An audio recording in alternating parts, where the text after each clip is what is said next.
ये कहानी एक पिज्जा डिलीवरी बॉय के साथ हुई एक सच्ची घटना पर आधारित है। ये घटना जॉन के साथ तब हुई जब वो अपने कॉलेज के दिनों में एक छोटी सी पिज्जा शॉप में पार्ट टाइम जॉब करता था। एक रात करीब 1 बजे जब जॉन अपनी शिफ्ट खत्म करके घर के लिए निकलने ही वाला था, तब अचानक ही पिज्जा शॉप का फोन बजा। जॉन ने फोन उठाया तो कोई आदमी बहुत ही सहमी आवाज में ऑर्डर दे रहा था। पहले तो जॉन ने ऑर्डर लेने से मना करने का सोचा, क्योंकि पिज्जा शॉप का क्लोजिंग टाइम ऑलरेडी हो चुका था। मगर जब उस आदमी ने 4 लार्ज साइज पिज्जा ऑर्डर किए तो जॉन ने ऑर्डर ले लिया, क्योंकि अक्सर बड़े ऑर्डर पर एक अच्छी खासी टिप भी मिलती थी और जॉन को पैसों की जरूरत भी थी। जॉन जल्द से जल्द पिज्जा लेकर डिलीवरी करने निकल पड़ा। डिलीवरी एड्रेस उस पिज्जा शॉप से काफी दूर शहर के आउटस्कर्ट्स में था। देर रात हो चुकी थी और वो रास्ता भी काफी सुनसान था। सड़क कच्ची थी और उसके दोनों तरफ बहुत सारे जंगली पेड़ पौधे थे। रास्ते में कोई स्ट्रीट लाइट भी नहीं जल रही थी, जिसकी वजह से वहां अंधेरा ही अंधेरा था। कुछ और देर की ड्राइविंग के बाद जॉन उस एड्रेस पर पहुंच गया। वो एक बहुत ही पुराने दिखने वाले अजीब से घर के सामने खड़ा था। वो घर फॉरेस्ट एरिया के अंदर था और उस घर की कोई भी लाइट नहीं जल रही थी, बल्कि आसपास कुछ हलचल भी नहीं थी। बिल्कुल ऐसा लग रहा था कि जैसे वो घर सालों से वीरान पड़ा है और उस घर में कोई रहता ही ना हो। जॉन उस घर को देखकर थोड़ा घबरा रहा था, इसलिए उसने अपने मैनेजर को कॉल किया। वो अपने मैनेजर को वो सिचुएशन एक्सप्लेन करके वहां से वापस चले जाना चाहता था, लेकिन उसके मैनेजर ने फोन ही नहीं उठाया। जॉन अगर बिना मैनेजर को बताए वो चारों पिज्जा वापस ले जाता तो उसका मैनेजर उससे बहुत ज्यादा गुस्सा हो जाता और उसकी सैलरी भी काट लेता। इसलिए जब बार बार कॉल करने पर भी उसके मैनेजर ने फोन नहीं उठाया तो उसने एक बार उस घर के पास जाकर डिलीवरी ट्राई करने का मन बनाया। जॉन जैसे ही आगे बढ़ा, उस घर के अंदर की एक लाइट ऑन हो गई। जॉन को थोड़ा सा कॉन्फिडेंस आया कि शायद अंदर कोई है। उसने डोरबेल बजाई और जोर से कहा, पिज्जा डिलीवरी। मगर कुछ देर तक किसी ने दरवाजा नहीं खोला। जॉन ने फिर से बेल बजाई तो उसे अंदर से किसी के कदमों की आवाज आई, लेकिन फिर से किसी ने दरवाजा नहीं खोला। जॉन वापस जाने ही वाला था कि अचानक से वो दरवाजा अपने आप खुल गया। जॉन थोड़ा घबराया हुआ अंदर घुसा। हॉल में एक डिम सी लाइट जल रही थी और वहां कोई भी नहीं था। जॉन ने आवाज लगाई, हेलो, कोई है? प्लीज अपना पिज्जा ले लीजिए।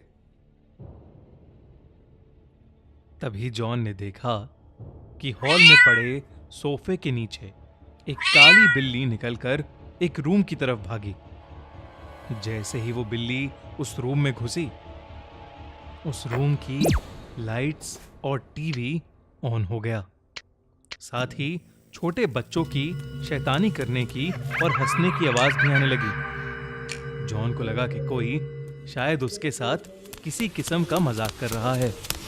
वो गुस्से में उस रूम के अंदर गया। वहां 2 छोटी सी लड़कियां बैठी थीं। वो दोनों वहां बेड पर बैठे बैठे जॉन को अजीब तरीके से घूरे जा रही थीं। जॉन उनसे कहने लगा कि वो कब से डोरबेल बजा रहा है और वो लोग हैं कि दरवाजा ही नहीं खोल रहे। जॉन उन पर गुस्सा कर रहा था, लेकिन वो दोनों फिर भी वहीं बैठी बिना कुछ बोले बस जॉन को घूरे जा रही थीं। जॉन ने फिर कहा, मैं पिज्जा देने आया हूं। तुम्हारे घर में कोई बड़ा है जिससे मैं पेमेंट ले सकूं?